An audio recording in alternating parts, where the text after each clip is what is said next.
So prompt എന്ന് പറഞ്ഞിട്ടൊരു function ഉണ്ട്, അത് ഇൻബിൽറ്റ് ഫംഗ്ഷൻ ബ്രൗസറിൻ്റെ. സോ അത് ഫംഗ്ഷൻ എന്ത് ചെയ്യുമെന്ന് വെച്ചാൽ നമുക്ക് എൻ്റർ ചെയ്യാൻ പറ്റും, വാല്യൂസൊക്കെ എൻ്റർ ചെയ്തെടുക്കാൻ പറ്റും യൂസറുടെ കയ്യിൽ നിന്ന്.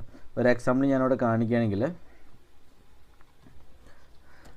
നമുക്കിവിടെ എഴുതാം കോൺസ്റ്റ് എൻ്റേർഡ് വാല്യൂ എന്ന് ഞാനിപ്പോൾ കൊടുക്കാം ഈക്വൽ ടു പ്രോംപ്റ്റ്. എന്നിട്ട് ആ ഫംഗ്ഷനിൽ ഞാനിപ്പോൾ എന്താണ് നിങ്ങൾ കൊടുക്കാൻ ഉദ്ദേശിക്കണമെന്ന് വെച്ചാൽ അതിൻ്റെ ടെക്സ്റ്റ് എഴുതും. എന്നുവെച്ചാൽ മാക്സിമം ലൈഫ് എൻ്റർ എന്ന് എഴുതാം. എൻ്റർ മാക്സിമം ലൈഫ് എന്ന് പറഞ്ഞ് നമ്മൾ കൊടുക്കാം. എന്നിട്ട് നമ്മളിവിടെ കഴിഞ്ഞിട്ട് നമുക്കിവിടെ വാല്യൂ വേണമെങ്കിൽ ഞാനിവിടെ 100 എന്ന് ഹാർഡ് കോഡ് ചെയ്യാം. ഓക്കെ, സോ ബേസിക്കലി ഇതെന്ന് വെച്ചാൽ ഇത്